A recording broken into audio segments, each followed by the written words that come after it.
Coal Valley, a small town struggling to recover from a coal mine tragedy, once again faces new upheavals. Life, already difficult for the widowed women and orphan children, becomes even more complicated when a new group of miners, all single men, are hired by the company to restart the mine. They are temporarily housed in the rooms above the saloon, which by day still serves as teacher Elizabeth Thatcher's makeshift schoolhouse. The arrival of these unfamiliar men immediately stirs the town's quiet atmosphere. From the very first moments, the noise and somewhat boorish behavior of some of them displease Elizabeth. While she is teaching the children Emily Dickinson's poem, "Hope is the Thing with Feathers," the new miners, mistaking the school for the saloon, barge in.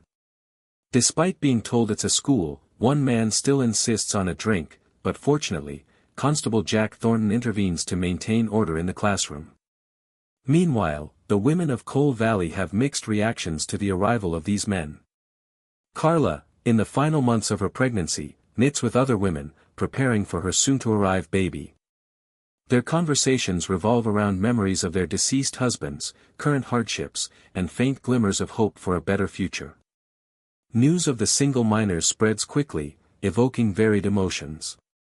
Some are curious, while others are apprehensive, fearing that drifters and troublemakers will disrupt the town's peaceful life. Abigail, a strong and thoughtful woman, advises everyone not to judge too quickly. Coincidentally, at the Mercantile, Mary Dunbar, another widow struggling to raise her child, meets DeWitt Graves, one of the new miners. After a small incident where Mary drops a stack of peach cans, DeWitt politely helps her.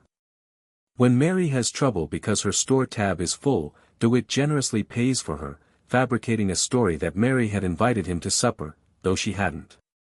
This unexpected gallantry leaves Mary a bit flustered but also touched. At the same time, Elizabeth is planning a town dance. She goes to the Mercantile to buy more colored paper for the children to make decorations. There, she meets Jack again. Their conversation revolves around the dance and Jack's views on marriage for a Mountie. Jack believes a Mount's life is full of hardship and unsuitable for women, which makes Elizabeth reflect on his somewhat rigid perspective. In another development, Carla suddenly feels dizzy and nearly faints while walking uphill. Abigail and the other women rush her home to rest. Worried about Carla's health, especially with her due date approaching, Abigail suggests Carla move in with her so she can look after her.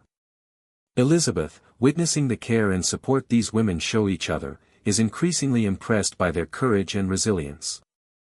She realizes that it's these small daily acts of kindness that create a great strength for the entire community. One of the new miners, Billy Hamilton, impresses Elizabeth in a different way. He recognizes the poem Elizabeth was teaching and even remembers the ending. Billy shares that he also loves poetry and even writes some himself. He talks about his past, his unfulfilled dream of attending college after his father's death, and the path that led him to become a miner. The spiritual connection and Billy's sincere sharing endear him to Elizabeth. Billy asks Elizabeth to show him around Coal Valley, and she happily agrees. Meanwhile, Jack has his own suspicions about Billy. He notices blisters on Billy's hands, a sign of someone who hasn't done heavy manual labor for a while. When Billy says he worked an office job at the Central Union Mine before deciding to return to coal digging, Jack feels something is amiss. A small scuffle breaks out among the miners in the saloon, and Jack has to step in to restore order.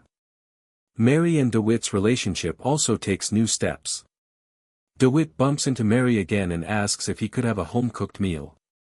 Though initially hesitant because of her son Caleb, Mary eventually agrees to invite DeWitt to dinner the next day. Caleb, Mary's young son, is not happy about this.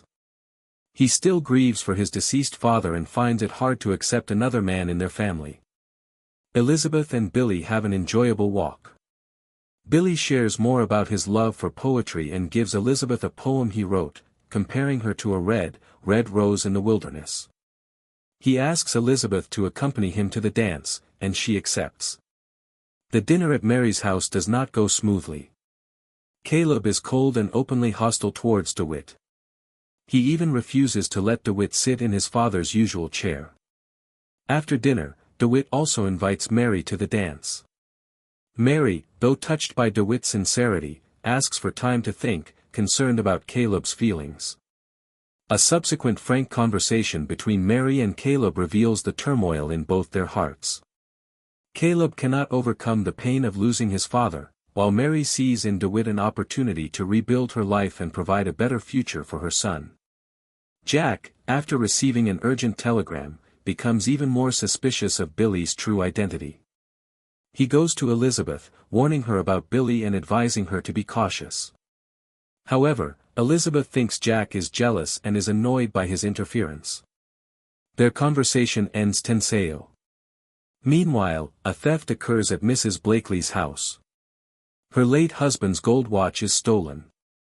Jack begins his investigation but asks Mrs. Blakely to keep it quiet to avoid alerting the thief. In class, Caleb causes a small commotion by bringing a snake to school, intending to scare DeWitt. Elizabeth talks to Caleb privately, and the boy reveals his feelings. Caleb misses his father deeply and feels his mother is trying to forget him. Elizabeth gently consoles him, helping Caleb understand that his mother is also grieving and that seeking a new beginning does not mean forgetting the past. Mary visits Elizabeth, hoping to borrow a nice dress for the dance with DeWitt. However, after hearing Elizabeth talk about her conversation with Caleb and Elizabeth's somewhat reserved advice, Mary feels offended. She believes Elizabeth, with her privileged background, cannot understand her struggles and choices. Mary decides to make her own dress. Finally, the evening of the dance arrives. The saloon is beautifully decorated with ornaments made by the children. Elizabeth, as the organizer, welcomes everyone and invites the musicians to start the party. A joyful atmosphere fills the room. While everyone is enjoying the dance, Carla, who is at home with Abigail, suddenly goes into labor. Abigail deeply regrets leaving Carla alone. At the dance, Mary, in a simple homemade dress that still radiates charm, receives a bouquet from DeWitt. Caleb is also there. In a touching moment, while Mary is dancing with an older man, Caleb approaches his mother. He hugs her tightly and says he misses his father very much. Mary embraces her son, tearfully sharing that she also misses her husband greatly. It seems that through these events and genuine emotions, mother and son have found mutual understanding and empathy. Meanwhile, Elizabeth and Billy step outside to look at the stars. Billy puts his coat around Elizabeth when she feels cold. Just then, Ned Yost, the telegraph operator, brings Jack an urgent telegram. After reading it, Jack mutters, "No record of him. The man's a liar." The episode ends with many unanswered questions. What is Billy Hamilton's true identity? Does he have malicious intentions? What will become of Elizabeth and Jack's relationship after their misunderstandings and tension? And most importantly, will the people of Coal Valley find true hope and happiness amidst their difficulties and challenges? Hope, like the thing with feathers, still quietly perches in each soul, waiting for a day to take flight.